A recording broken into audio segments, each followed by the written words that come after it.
الحمد لله رب العالمين والعاقبة للمتقين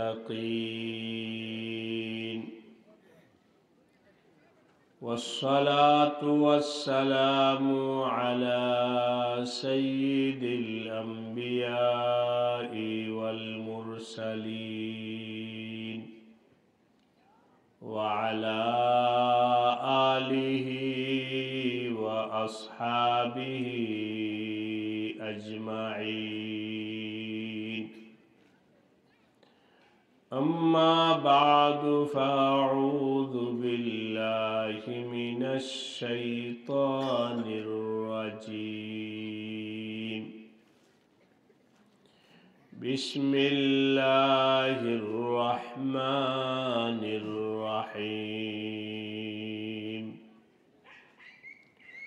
قل هل يستوي الذين يعلمون والذين لا يعلمون. آمنت بالله صدق الله مولانا العظيم. اللهم صل على محمد وعلى آل محمد كما صليت على إبراهيم وعلى آل إبراهيم إنك حميد مجيد.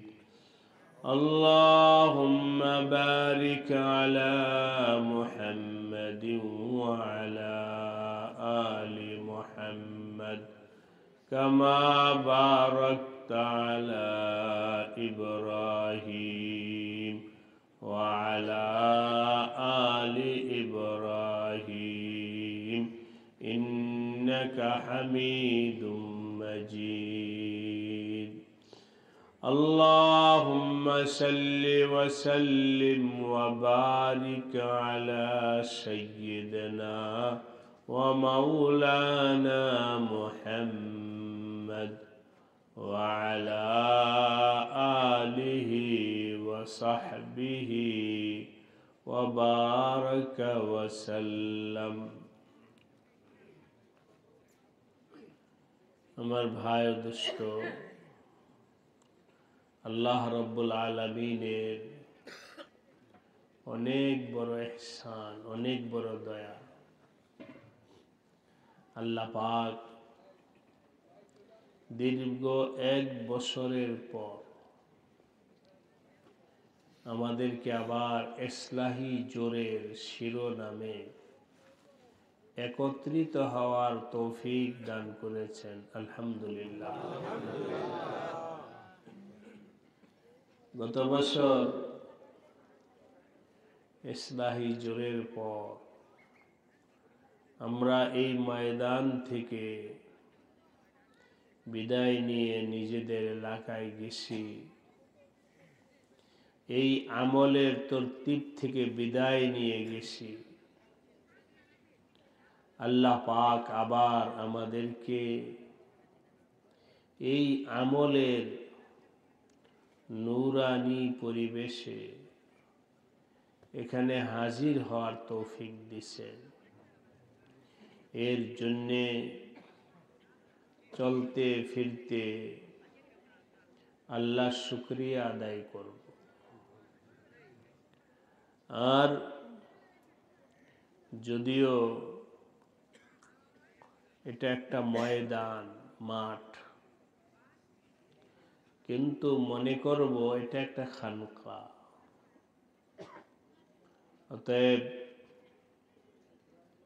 নবী আলাইহিস সালামের জমানায় সাহাবায়ে কেরাম নবীজির সামনে উপস্থিত হইতেন, নবীজির সামনে বৈশা থাকতেন। নবীজির চেহারা মোবারকের দিকে তাকায়া থাকতেন। একবার এক সাহাবী রাতের বেলায় নবীজির মজলিসে হাজির হইছে। হওয়ার পর আসমানের দিকে তাকায়া চাঁদের দিকে দেখলেন, আর আমার নবীজির চেহারা মুবারকের দিকেও দেখতেছিলেন। কিছুক্ষণ পর উনি সন্দেহের মধ্যে পড়ে গেছেন যে আমার নবীজি বেশি সুন্দর না আকাশের চাঁদ এটা বেশি সুন্দর। একবার চাঁদের দিকে তাকান, আরেকবার নবীজির চেহারা মুবারকের দিকে তাকান। বারবার তাকানের পর এই সিদ্ধান্তই নিছেন মন থেকে যে আকাশের চাঁদ থেকেও আমার নবীজি বেশি সুন্দর। এই যে নবীজির প্রতি মোহাব্বত, ভালোবাসা, এটা ভাই ও দোস্ত এভাবে হয় নাই। অনেক ত্যাগ, অনেক কুরবানি, অনেক মুজাহাদা, এর বদৌলতে তার দিলের মধ্যে আল্লাহ পাক নবীজির চেহারার নূরটা দেখার মতো কলব আল্লাহ পাক তাকে দান করেছে। একজন অন্ধ ব্যক্তি যে চোখ দিয়া কিছু দেখে না, কানা, অন্ধ, ওই ব্যক্তির সামনে আপনি যদি বাতি জ্বালান, অনেক পাওয়ারফুল বাতি, হাজারো বাতি জ্বালাইলেও সে আলো দেখবে না, আলো বুঝবে না, কারণ তার চোখ তো অন্ধ। চোখ অন্ধ থাকা অবস্থায় হাজার পাওয়ারের বাতি যেমন ব্যক্তিকে আলোকিত করে না, ঠিক এমনি ভাবে আমাদের কলব, এর ভেতরটাও যদি অন্ধ থাকে, কলবটাও যদি অন্ধ থাকে, কলবের চোখের মধ্যে যদি পর্দা থাকে, তাহলে ওই কলবওয়ালা আমার নবীজি চেহারা মুবারকের নূর উপলব্ধি করতে পারবে না। আর যদি কলবটা পরিষ্কার থাকে, তাহলে ওই কলবওয়ালা নবীজির চেহারা মুবারকের সৌন্দর্যকে বলবে যে আকাশের চাঁদ থেকেও বেশি আমার নবীজি সুন্দর। ঠিক এমনি ভাবে কলব পরিষ্কার থাকলে সবই বুঝে আসবে। আর যদি কলব পরিষ্কার না থাকে, ওয়ালাহুম আ'য়ুন, চোখ আছে, লা ইউবসিরুনা বিহা, চোখ থাকা সত্ত্বেও তারা দেখবে না। ওয়ালাহুম আযানুন, তাদের কান আছে, লা ইয়াসমাউনা বিহা, কান আছে থাকা সত্ত্বেও কান দ্বারায় শুনে জিন্দিগি যেমন পরিবর্তন করার দরকার, সেই চেতনা পয়দা হবে না। ওয়ালাহুম কুলুবুল লা ইয়াফকাহুনা বিহা, তাদের কলব আছে কিন্তু কলব দ্বারায় যা বুঝার দরকার তা বুঝে নাই। সুতরাং আমার আল্লাহ বলেন, যাদের চোখ থাকা সত্ত্বেও চোখ দ্বারায় যা দেখার দরকার ছিল তা দেখে নাই, কান দ্বারায় যা শোনার দরকার ছিল তা শোনে নাই, কলব দ্বারায় যা বুঝার দরকার ছিল তা বুঝে নাই। এই লোকটা যদিও হাতে পায়ে চোখে মুখের গঠন প্রণালীতে মনে হয় মানুষ, কিন্তু আল্লাহ পাক বলেন আমার কাছে সে মানুষ নয়। ওই লোকটা আল্লাহর কাছে মানুষ নয়, বরং সে আল্লাহ পাকের কাছে উলাইকা কাল আনআম, সে হলো একটা পশুর মতো। গরু যেমন সেও তেমন, একটা গাধা যেমন সেও তেমন, একটা ঘোড়া যেমন সেও তেমন, একটা কুকুর শুকুর যেমন সেও তেমন। ফরক নাই, ব্যবধান নাই, বরং বালহুম আদাল, আরো আগে বাইরে আল্লাহ পাক বলেন এই লোকটা কুকুর শুকুর থেকেও আরো নিকৃষ্ট। কার কাছে? আল্লাহ পাকের কাছে সে কুকুর শুকুর থেকেও আরো নিকৃষ্ট। যদিও দুনিয়ার মানুষের কাছে সে মানুষ, কিন্তু আল্লাহ পাকের কাছে সে মানুষ না। আল্লাহ তাআলার কাছে মানুষ হতে হলে আল্লাহ পাকের কাছে দামি হতে হলে, আল্লাহ পাকের কাছে মর্যাদাওয়ালা হতে হলে তুমি তোমার চোখকে ঠিক করো, তুমি তোমার কানকে ঠিক করো, তুমি তোমার কলবকে ঠিক করো। চোখের দ্বারায়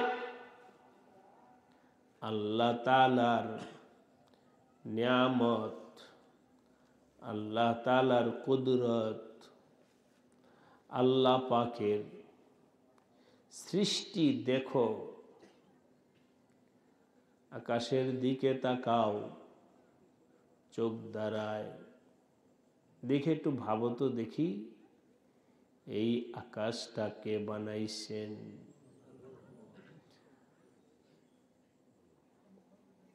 আফালা ইয়ানজুরুনা ইলাল ইবিলি কাইফা খুলিকাত, তুমি তোমার চোখ দ্বারায় উটের দিকে তাকাও, উটের দিকে তাকায়া থাকো আর চিন্তা ফিকির করো এত বৈচিত্র্যময় একটা প্রাণী কে বানাইল? চোখ দ্বারায় উটকে দেখো আর দেখা, যদিও তুমি উট দেখতেছো, মৌলিকভাবে এই উট দেখার মাধ্যমে আমার আল্লাহকে দেখতেছো। আরে তোমার চোখ নাই, ওর দেখলে তো তুমি তোমার মালিককে দেখতে পারবা।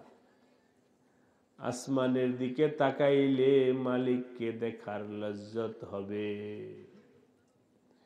জমিনের দিকে তাকাও, পাহাড়ের দিকে তাকাও। আফালা ইয়ানজুরুনা ইলাল ইবিলি কাইফা খুলিকাত ওয়া ইলাস সামাই কাইফা রুফিআত ওয়া ইলাল জিবালি কাইফা নুসিবাত ওয়া ইলাল আরদি কাইফা সুতিহাত। আমার ভাইরা বলেন, দুনিয়ার এমন কোন জায়গা আছে যেই জায়গা থেকে আসমান দেখা যায় না? তুমি সাগরে থাকো, সেখান থেকেও আসমান দেখা যায়। পাহাড় থেকেও আসমান দেখা যায়, শহর থেকেও আসমান দেখা যায়, গ্রাম থেকেও আসমান দেখা যায়। তুমি যেখানে থাকো সেখান থেকে আসমান দেখা যায়। আর যদি আসমান দেখার মতো ওই রকম চোখ হয়ে যায়, তাহলে আসমান দেখাই তুমি আল্লাহকে দেখার, জমিন দেখাই আল্লাহকে দেখার, পাহাড় দেখাই আল্লাহকে দেখার, আল্লাহ পাকের সৃষ্টি দেখাই আল্লাহকে দেখার বুঝ আল্লাহ তোমাকে দিয়ে দেবেন। চোখ তো এই জন্যই দিছে। সুতরাং তুমি তোমার চোখকে ঠিক করো। আমি মাঝে মধ্যে আল্লাহ ওয়ালাদের কলবের হালাত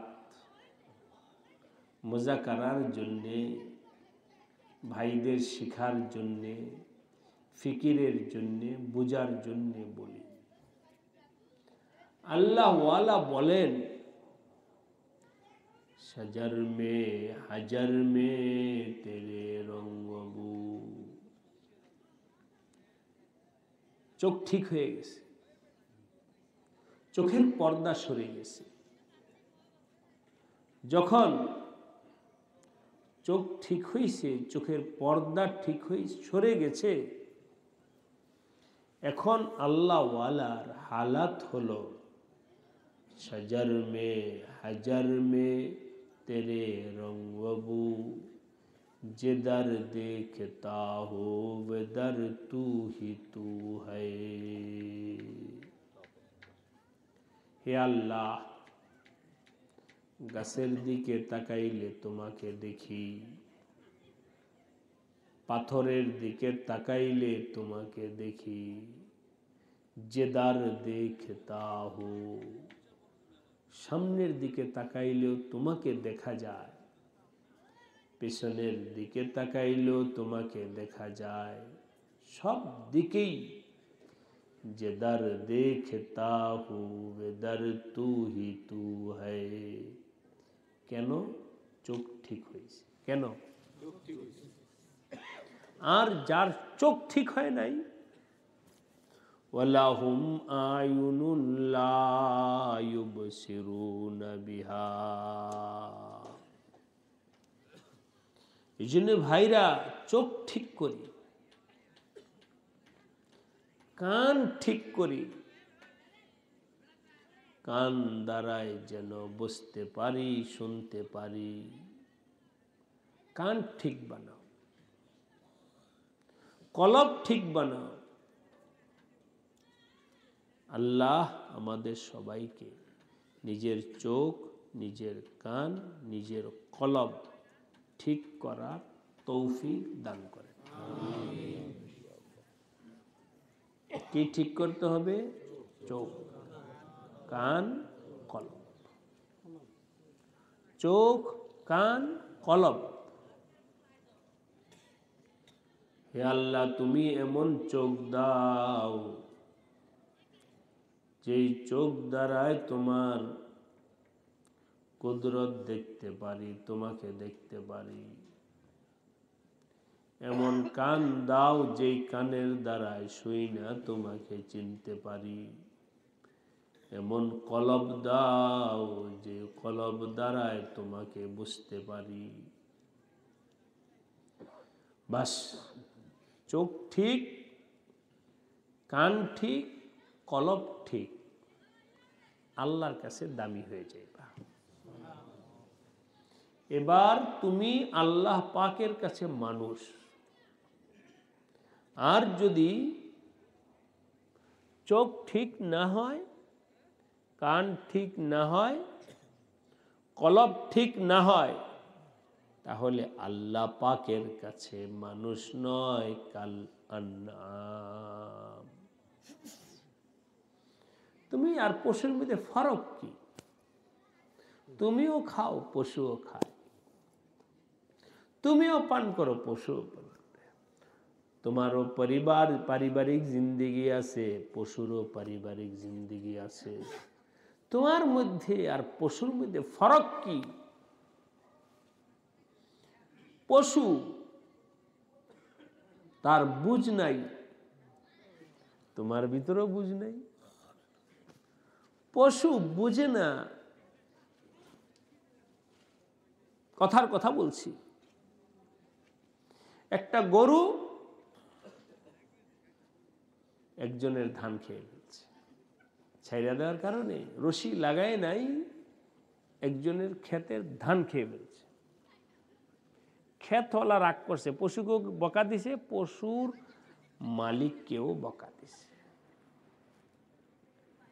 পশুকেও বকা দিছে, পশুর মালিককেও বকা দিছে। শুধু বকায় তো কাজ হবে না, পশু তো বকলে হাজারো বকলো, কোনো তার বুঝ নাই, একটু মন খারাপ করবে না পশু।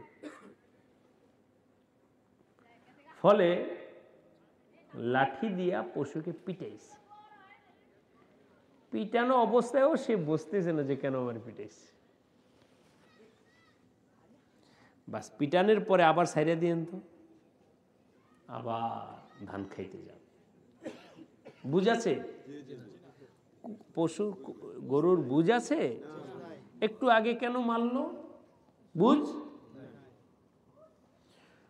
পশুটা, গরুটা একটু আগে কেন মারলো, এটার যেমন বুঝ নাই, ঠিক আমার ভাই ও দোস্ত, আমার আপনার কলব যদি ঠিক না হয়, আমার আপনার চোখ যদি ঠিক না হয়, আমার আপনার কান যদি ঠিক না হয়, কি অবস্থা হবে আল্লাহ কোরআনে বলছে। ওয়াইযা কুনতুম ফিল ফুলকি ওয়াজারাইনা বিহি, তোমরা যখন সাগরে, নদীতে থাকো, জাহাজে চলতেছে, ট্রলারে চলতেছে, নৌকা দিয়ে চলতেছে, যখন নৌযানটা সাগরের মাঝখানে হঠাৎ করে আকাশে অন্ধকার হয়ে আসছে, ঘূর্ণিঝড় শুরু হয়েছে, দাউল্লাহ মুখলিসিন, আল্লাহকে ডাকতে থাকে, আল্লাহ এই বিপদ থেকে তুমি ছাড়া কেউ আমাকে বাঁচাইতে পারবে, তুমি আমাকে রক্ষা করো। আল্লাহ খুব ডাকতে থাকে আল্লাহকে। আল্লাহ পাক দয়া করে, মেহেরবানি, এই যে সবাই খেয়াল করে শোনেন, আল্লাহ কি করে? দয়া করে, মেহেরবানি। মাঝখানে একটা কথা মনে আসছে, এটা বলবো, এই জন্য আপনাদের একটু সতর্ক করে নিলাম। সাগরের মাঝখানে ডাকতেছে কাকে? আল্লাহ কি বুঝে না যে এখন তো ডাকতেছ, তীরে ভিড়ায় দিলে যে আমারে অস্বীকার করবে, এটা কি আল্লাহ জানেন কিনা? জানে, ও একটু পরে আবার নাফরমানি করবো। এখন তো খুব ডাকতেছ আর চোখের পানি ছাড়তেছ, 10 মিনিট পরে যে তুমি আমার নাফরমানি করবো এটাও আল্লাহ জানে। জানা সত্ত্বে আচ্ছা যাক, যেহেতু চাইছে দিলাম, আমি মাফ করে। তাহলে বলেন আল্লাহর দয়া, আল্লাহ পাক বিপদ থেকে যে বান্দাকে উদ্ধার করেন, এটা উদ্ধার করেন না বুঝা, বুঝে। তারপরও কেন করেন? দয়া। কেন করেন? আল্লাহ পাকের দয়া। আচ্ছা যাক, আমার বান্দা যেতে চাইছে, দিলাম। বলে যেই নৌযানটা সাগরের পারে আসছে, এরপর কি করছে?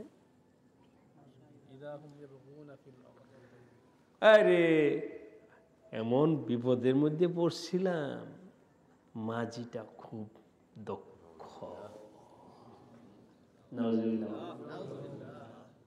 পাইলটটা অনেক দক্ষ, কিভাবে বিমানটা ল্যান্ড করলো এই ঝড়ের মধ্যে। জাহাজ চালক নাবিকটা অনেক পারদর্শী, প্রশংসা করে কার? নাবিকে। বাঁচাইছে কে? কিছুক্ষণ আগে গরু পিটনি লাগাইলে যেমন বলতে আগে বললাম না, পিটনি লাগাইছে, ধান ক্ষেত থেকে সরে গেছে, কিছুক্ষণ পর আবার এসে ধান খেতে মুখ দিছে, বুঝলে গেছে। হইছে উলাইকা কাল আনআম, উলাইকা কাল আনআম। কলব ঠিক নাই, চোখ ঠিক নাই, কান ঠিক নাই, এই মানুষ এটা হলো পশুর মতো। এই জন্যে প্রথম মজলিস, প্রথম দিন আমরা দিলের মধ্যে, মনের মধ্যে বসাই, আমাদের কি ঠিক করতে হবে? চোখ। বলেন কি ঠিক করতে হবে? 2 নম্বর কান, 3 নম্বর কলব। রাজি আছি? 1 নম্বর কি ঠিক করতে হবে? চোখ। 2 নম্বর, 3 নম্বর। এমন চোখ বানানোর চেষ্টা করো যে চোখের দ্বারা আল্লাহকে দেখতে পাওয়া যায়। এমন কান বানাও যে কান দ্বারায় আল্লাহ পাকের কথা শোনা যায়। এমন কলব বানাও যে কলব দ্বারায় আল্লাহর ফিকির দিলের মধ্যে বসানো যায়। আল্লাহ আমাদের সবাইকে তৌফিক দান করেন।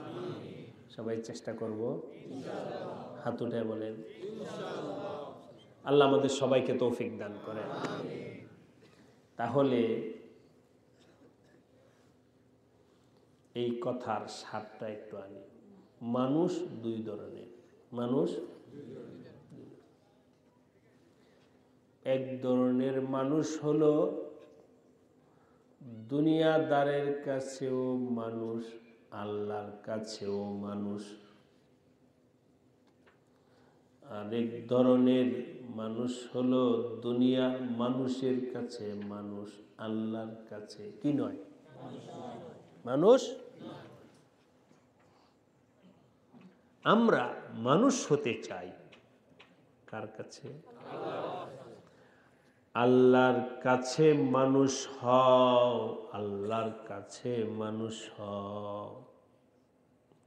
দুনিয়ার মানুষ তোমাকে মানুষ বলল, অমুক বলল, মাওলানা সাহেব বলল, প্রফেসর বলল, ডাক্তার বলল, ইঞ্জিনিয়ার বলল, সব কিছু বলল, আর আমার আল্লাহর কাছে তো আমি মানুষই না। মানুষ হওয়ার পরে না মাওলানা, মুফতি, মুফাসসির। মানুষ হওয়ার পরে না ডাক্তার, ইঞ্জিনিয়ার, প্রফেসর। আমি তো মানুষই না, আর বাকিটা তো কোনো খবরই নেই। আগে তো মানুষ হও, পরে না এগুলো। আল্লাহ পাক আমাদের সবাইকে আল্লাহ পাকের কাছে মানুষ হওয়ার তৌফিক দান করেন।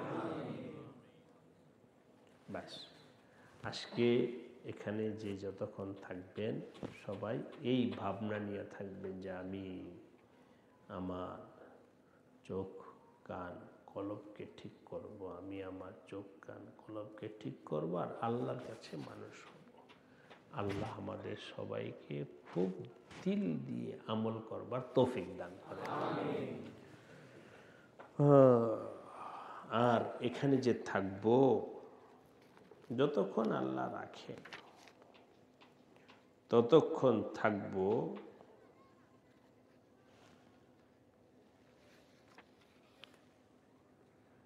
হাসি মজাক, গল্প গুজব, আওয়াজ করে গম্ভীর, মনে হয় যে কিছু তালাশ করতেছি। হারানো মুক্তা কিভাবে পাওয়া যায়, এটার জন্য একটা হাল নিয়ে চলা। কেউ কোথাও কোনো কথা নাই, চিল্লা নাই, হাসি মজাক নাই, কিছু নাই। সব সময় চিন্তা করি কি জীবনের কি হারাইলাম, কি হারাইলাম, কি হারাইলাম। জীবনের হারানো মুক্তা কিভাবে ফিরে পাব। হাসি মজাক যেন না হয়, আড্ডা যেন না হয়, গল্প গুজব যেন না হয়,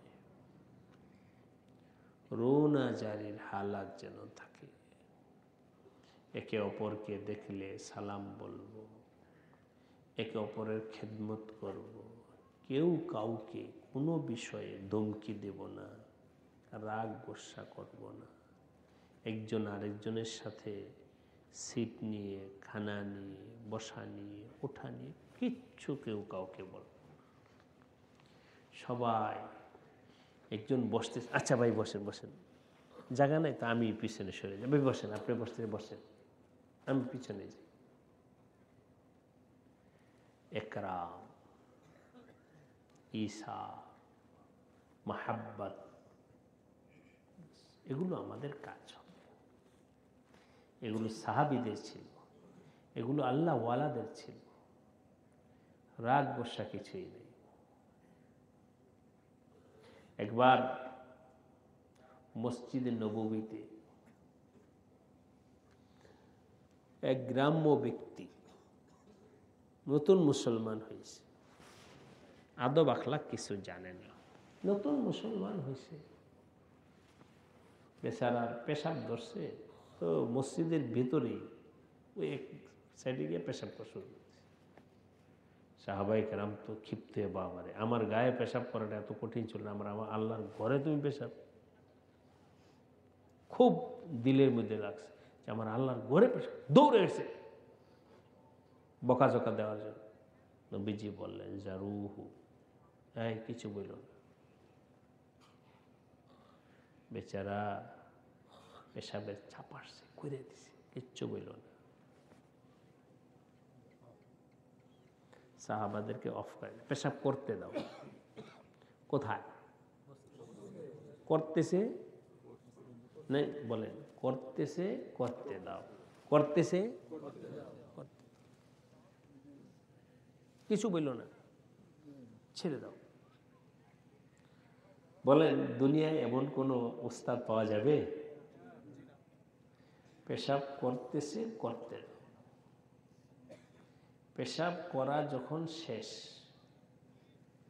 এবার নবীজি ডাকাইছেন, ডাকায় বসে, শোনো, পেশাব তো এমন সবারই চাপ দিবেই, কিন্তু পেশাব করা কিছু জায়গা আছে, সেই জায়গা মতো পেশাব করো। মসজিদ পেশাব করার জায়গা না। নবীজি শিখাইয়া দিয়েছেন পেশাব করার পর। সামনে থেকে কিন্তু এমন কইরো না, কোনো দিন পেশাবের চাপ আসলে মসজিদে পেশাব করবা না, পেশাবের জায়গায় গিয়ে পেশাব করবা। এই আদবটা শিখাইলেন কে?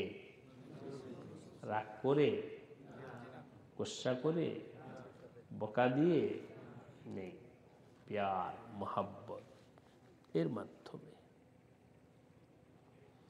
এটা হলো নবীজির শিক্ষা, ইসলাহের তরিকা।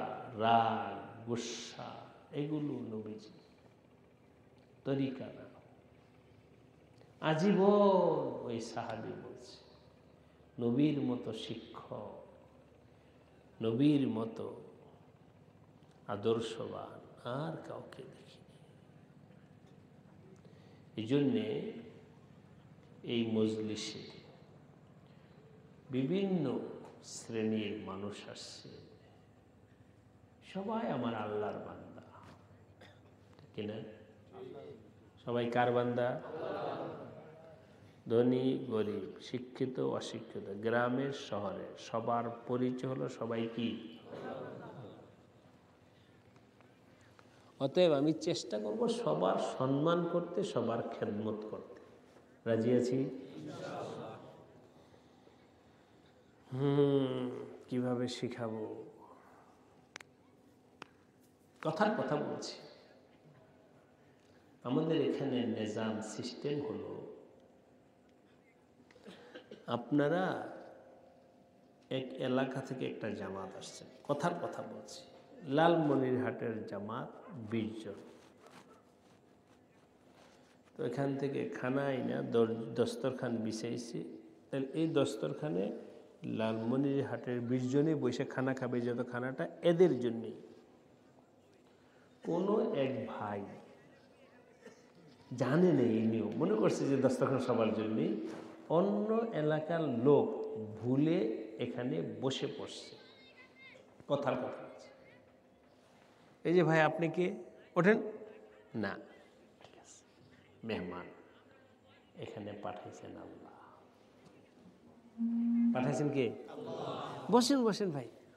কিছুক্ষণ পরে দেখে, আরে আমি তো আমাদের কাফেলায় বসি না, অন্য জায়গায়। না, অসুবিধা নেই, বসেন। আরে ভাই ওখানে এখানে একই তো খানা, বসেন আমাদের এখানে বসে খান। পারবো? নিজে না খায় আরেকজনকে খাওয়া, নিজের সিট আরেকজনকে বিছায়া দাও। একজন মুরব্বী মানুষ জুতা হাতে নিয়ে লাঠি বর দিয়ে আসছে, পেশাব করতে যাবে, জুতা হাত থেকে ছাড়ার পরে জুতাটা উল্টে গেছে, বেচারা কোমরে ব্যথা, যে জুতাটা নিচে নামায় কি করবে, ঠিক করে পাও দিবে, ওইরকম লাঠি দিয়ে খোঁজাইতেছে, জুতাটা ঠিক করার জন্য পারতেছে না। আমি পট করে জুতাটা ঠিক করে দিলাম, পারি কিনা? এতে মর্যাদা বাড়বে না কমবে? এটাই তো আমাদের ইসলামের শিক্ষা, এটা আমার নবীজির শিক্ষা। এইভাবে আমরা এই পরিবেশের মধ্যে কেউ কারোর সাথে, আমি বিশেষ করে ইদানিং কমবেশ সব মজলিসে, বিশেষ করে ইসলাহি মজলিসে বলতেছি, ভাই আমরা কথার আওয়াজকে যত কম করতে পারি, জোরে কথা বলবো না, জোরে কথা বলবো না, এটা আমার আল্লাহর পছন্দ না। মাইকের সাউন্ড একটু কমাইতে বলো তো। অনেক জোরে কথা বলবো না, আস্তে কথা, আস্তে বলবো, এটা আল্লাহর পছন্দের। জোরে বলাটা আল্লাহর পছন্দের না। কেন? লা তারফাউ আসওয়াতাকুম ফাওকা সাওতিন নবী, তোমরা জোরে কথা বলো না নবীর সামনে। বুঝা গেল জোরে কথা বলাটা আল্লাহর পছন্দের না। যদি পছন্দের হতো তো নবীর সামনে জোরে কথা বলা অসুবিধা কি? এই তোমার সামনে নবী, আস্তে কথা বলো। কেন? জোরে কথা বলাটা বেয়াদবি। তাহলে কি বুঝলাম আমরা? জোরে কথা বলাটা কি আল্লাহর পছন্দের? জোরে কথা বলাটা কি নবীজির পছন্দের? না। এই জন্যে জোরে কথা বলবো না। আমার আল্লাহ যেটা পছন্দের আমি ওইটাই করব। যেহেতু আলহামদুলিল্লাহ বিভিন্ন দেশে সফর হয়, আর বিভিন্ন দেশের সফর করার দরকার নেই, মক্কা মদিনায় গেলে বিভিন্ন দেশের লোকনে পাওয়া যায়, সব জায়গার লোকনে। সেই সুবাদে মালয়েশিয়া, ইন্দোনেশিয়া, আরব এর লোকদের কথাবার্তা এত আস্তে। এটার জরুরত, এটার ফায়দা আমরা উপলব্ধি করতে পারবো না, বুঝতে পারবো না। রাস্তাঘাটে শহরে চলা অবস্থায় গাড়ির বাঁশি দেওয়া নিষেধ। শো শো শো শো, আরে এটা পরিবেশ দূষণ হয়ে যায়। রাস্তাঘাটে বাঁশির আওয়াজটা পর্যন্ত বাজানো যাবে না। তাহলে এখন বলে যে ওভারটেক করার সময় কি করবে? বাতি জ্বালাবে। কিন্তু উনি কথায় কথায় বলতেছিল একদিন মালয়েশিয়ার, ভাই আমি একবার বাংলাদেশে গেছি, গিয়ে তওবা করেছি, আর জীবনও যাইতাম না। মালয়েশিয়ার একজন ঢাকায় যোগ, আমার কান সিদ্ধ হয়ে গেছে গা, এত আওয়াজ। কারণ ওরা তো আওয়াজ শুনে অভ্যস্ত না। কত সুন্দর শহরে রাস্তাঘাটে আপনি চলবেন, কোনো আওয়াজ নেই, নীরব পরিবেশ। তো যেটা কথায় কথায় বলতেছিলাম, আমরা পরস্পর কথাগুলো বলবো কি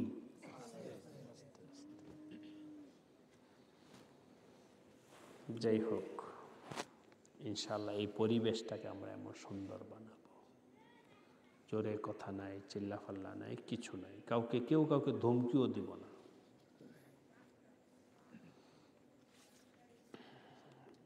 मेरे दोस्तों और बुजुर्गों,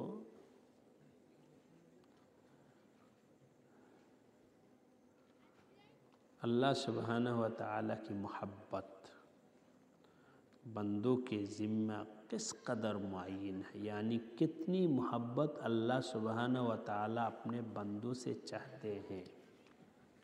ছোট্ট করে বলতেছি, শোনেন,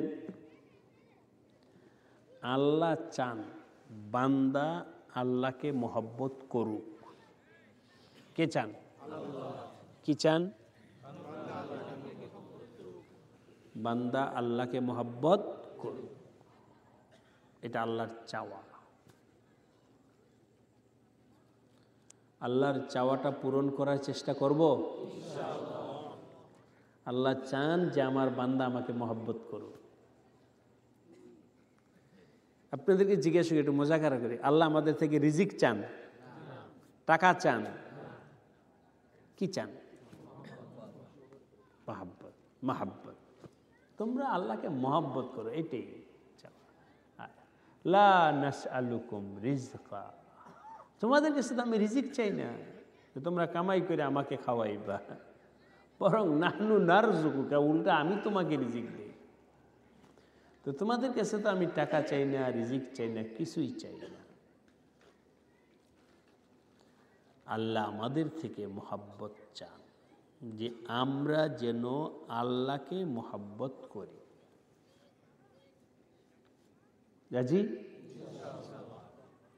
বাকি কথা হলো আল্লাহকে আমরা মহব্বত করব, এর পরিমাণটা কতটুকু, কতটুকু মহব্বত। এখন আমি আলোচনায় যাব না, শুধু এটা সংক্ষেপ। আল্লাহকে আমরা সবাই মহব্বত করব, কতটুকু করব এটার উত্তর দিতেছি। মা থেকেও বেশি, বাবা থেকেও বেশি, স্ত্রী থেকেও বেশি, ছেলে মেয়ে থেকেও বেশি,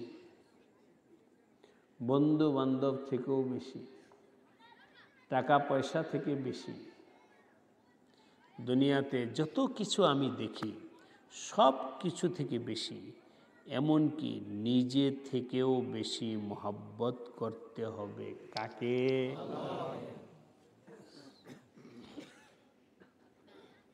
আল্লাযীনা আমানু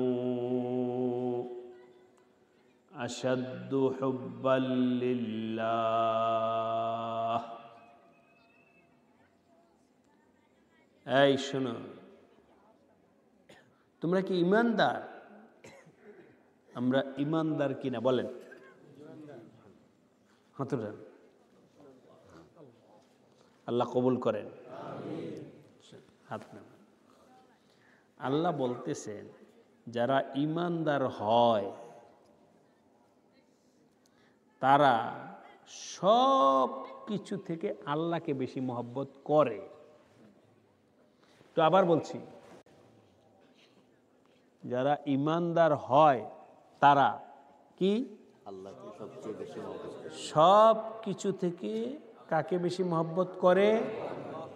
এবার মিলাও তো, তোমার দাবি তুমি ঈমানদার, তাহলে এর সাথে মিলাও সব কিছু থেকে তুমি কি আল্লাহকে বেশি মহব্বত করতে পারো? তাহলে তুমি কিসের ঈমানদার? বোঝা গেল তোমার দাবিটা পরিপূর্ণ সঠিক নয়। আমার দাবিটা পরিপূর্ণ সঠিক হবে কখন? যখন আমি সব কিছু থেকে আল্লাহকে মহব্বত করতে পারি।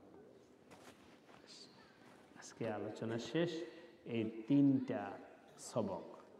এক নম্বর সবক হলো আমার চোখ কান কলবকে ঠিক করতে, এটা হলো 1 নম্বর সবক। 2 নম্বর কি? মাঝখানে একটা কি জেনে গেছে, কথা আসতে। 3 নম্বর হলো আমি সব কিছু থেকে কাকে মহব্বত করব?